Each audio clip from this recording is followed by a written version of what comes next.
ఇప్పుడు ముఖ్యంగా ఈ బాల్క సుమంది అనాలోచితంగా లేకుంటే ఏదో బహిరంగ సభలో అనుకోకుండా ఆవేశంగా వచ్చిన మాటలు కాదు. హ్మ్. ఆయన చాలా కూల్‌గా వాళ్ళ ఉద్దేశపూర్వకంగా. పార్టీ వాళ్ళ పార్టీ కార్యాలయంలో హ్మ్. ఆర్గనైజ్డ్ ఫోర్స్ ఎవరైతే ఇప్పుడు సింగరేణి గని కార్మికుల సమాఖ్య వాళ్ళొచ్చి మళ్ళీ కార్మికుల లైవ్ లో అన్న లైవ్ లో లైవ్ పెట్టి లైవ్ లో పార్టీ ఆఫీస్ లో మాట్లాడిండంటే బహుశా మరి మావోయిస్టులు దేశంలో కనుమరుగైతున్నారు కదా, ఆ స్థానాన్ని భర్తీ చేయాలని బహుశా బీఆర్ఎస్ పార్టీ ఏమన్నా ఆలోచిస్తుందా అర్థం కావడం లేదు. అంటే మళ్ళీ మళ్ళీ మళ్ళీ ఉద్యమ స్ఫూర్తిని రగిలిస్తుందంటారా? అంటే మరి ఏమైనా బంధుకులు కూడా సప్లై చేస్తారేమో బహుశా. ఇప్పుడు అగ్గిపెట్టెలు, పెట్రోల్ డబ్బాలు ఇవన్నీ కూడా గతంలో ఉన్నాయి కదా వీళ్ళకు అనుభవాలు. కాబట్టి చాలా తప్పు. ఆయన ఒక ఎంపీగా పోయొచ్చిండు 5 సంవత్సరాలు, ఎమ్మెల్యేగా చేసిండు. బాల్క సుమన్ నాకు బాగా తెలుసు. ఆయన పిల్లోడప్పటి నుంచి చిన్న ఆయన పిల్లగాడప్పటి నుంచి మా పక్కనే మెట్పల్లి, మాకు ఆయనకు 35 కిలోమీటర్లు. ఆర్మూర్కి మెట్పల్లికి, మా ఊరికి వాళ్ళ ఊరికి.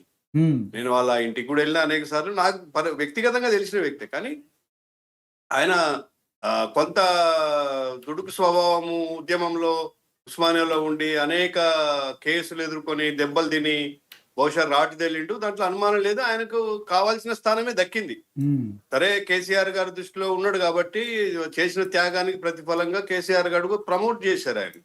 దాన్ని కాపాడుకోవాలి. ఇవన్నీ మళ్ళీ ఇంకా పిల్లగాడి చేష్టలు, పిల్లగాడి మాటలు వాస్తవం తప్పది. గమ్మత్ ఏంటంటే ఇంతవరకు నేను మళ్ళీ ఇప్పుడేదో ఒక వీడియో యూట్యూబ్ లో చూశాను. ఆ మాటలు నేను అనలేదు, అవి నాయి కాదు మాటలని. మరి ఎవరి మాటలు అంటే ఎవరైనా మిమిక్రీ చేసి పెట్టిర్రా?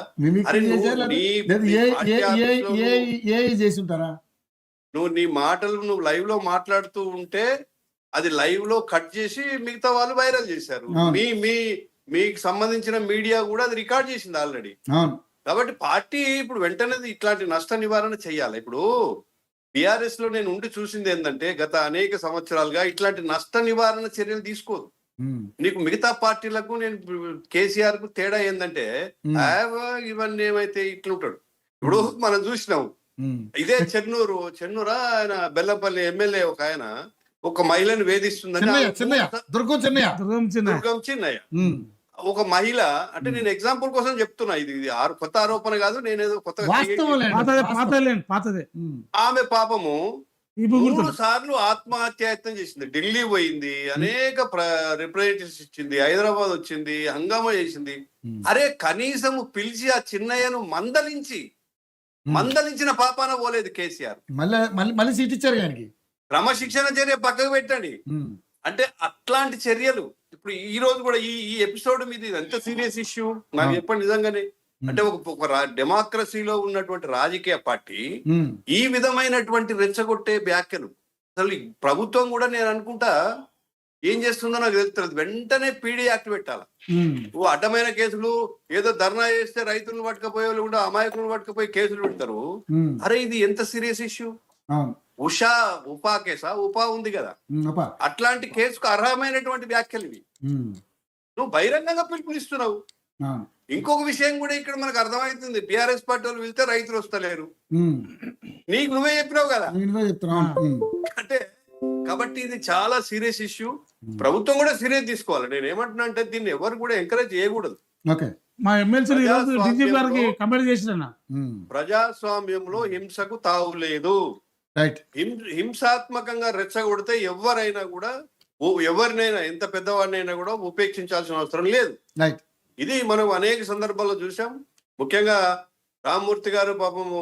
ఇప్పుడు నేనేమంటున్నా అంటే మీ దగ్గర నిజంగానే ఆధారాలు ఉంటే, ఈ దేశంలో ఎవరి దగ్గర ఆధారాలున్నా ఎవరికైనా ఇప్పుడు ఒక కాంట్రాక్ట్ దక్కిందంటే దాని వెనుక ఒకరో ఇద్దరో ముగ్గురో నలుగురో పోటీదారులు ఉంటే వాళ్ళు కోర్టుకు పోరా అండి?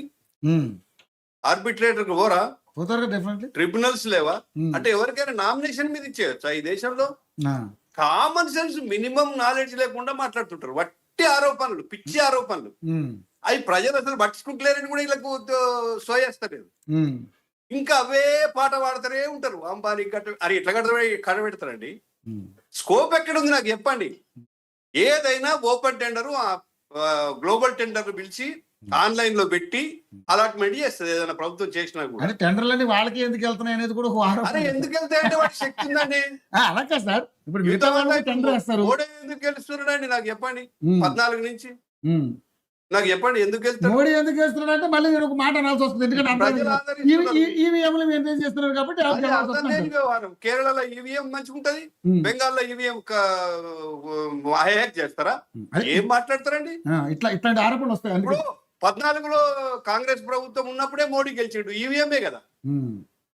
ఏం మిగిలిన ఒకవేళ ఆయన హ్యాక్ చేస్తూ ఉంటే ఇవన్నీ పనికిమాలిన ఆరోపణలు, చెత్త ఆరోపణలు. నేను చెప్తున్నా వీటి గురించి మాట్లాడాలన్నా కూడా మాట్లాడలకు పెద్ద సమాధానం చెప్పాలన్నా కూడా చెప్పకూడదు కాదు. నేను బేస్లెస్ వరస్ట్ ఆరోపణలు.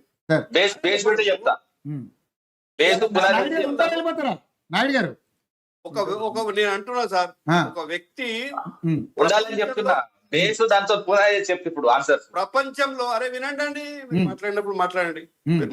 మాట్లాడతలేదు ఒక వ్యక్తి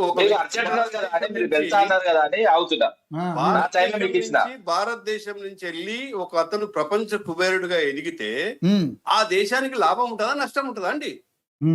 వాడు ట్యాక్స్ కట్టడా, ఉద్యోగాలు ఇయ్యడా? ఎక్కడున్నాం మనం ఇప్పుడు? ఇంకా మీరు ఏదో పాత కాలంలో ఉన్నట్టుగా మాట్లాడుతున్నారు. ఇప్పుడు ఏమైనా నామినేషన్స్ ఇచ్చే పద్ధతిలో ఉన్నాయా ఎక్కడన్నా? ఇలా ఆస్ట్రేలియాలో పోయి అంబానీకి అనేక కాంట్రాక్ట్లు వచ్చినాయి, ఆడ కూడా మోడీ పనిచేసిండా? ఏం మాట్లాడతారు? తప్పు మాట్లాడద్దు. మనము మనకు మీకు రాజకీయ పార్టీగా మీకు దేని మీదైనా మాట్లాడే హక్కు ఉన్నది, దేని మీదైనా కోర్టుకు పోయే హక్కు ఉన్నది. అట్లని ఆధారాలు లేకుండా అగాధం మాట్లాడద్దు అనేది నా విజ్ఞప్తి. కాబట్టి బాల్క సుమన్ విషయంలో ప్రభుత్వం కూడా చర్య తీసుకోవాలి. లేకుంటే ఏమవుతుందంటే ఇట్లాంటి వాళ్ళు ఇంకా ఎక్కువైతారు. ఇలా చూస్తున్నాం అనేక మంది యూట్యూబ్లు పెట్టుకొని ఏది నోటికొస్తే అది మాట్లాడుతున్నారు. అసలు సభ్య సమాజం తలదించుకునే మాటలు. అంటే ప్రజానికి మాట్లాడే హక్కు ఉందని చెప్పేసి మీ ఇష్టమా ఇక? కాబట్టి ఇదంతా కూడా ప్రభుత్వం సీరియస్ తీసుకోవాలా. ఇవన్నిటిని కూడా మొగ్గలనే తుంచేయాలి. దీనికి సంబంధించి నాయుడన్న ఆల్రెడీ డీజీపీ గారు కలిసిండ్రు, గౌరవ ఎమ్మెల్సీలు అద్దంకి దయాకర్ గారు, తర్వాత బలమూరు గారు కంప్లీట్ చేసిండ్రు. మీ పార్టీ తరఫున ఏమంటే రైల్వేలు జాతీయత, సింగరేణి కూడా సగం జాతీయత. కాబట్టి మీరు బీజేపీ పార్టీ కూడా సంబంధం ఉంది కాబట్టి మీరు కూడా దీని మీద మీరు కూడా యాక్షన్ కూడా నాయకులు స్పందిస్తారు. మేము స్పందించాలి దీని మీద కూడా. తప్పకుండా. రామూర్తి గారు thank you so much. Online అందుబాటులో చిన్న మీటింగ్ ఉంది.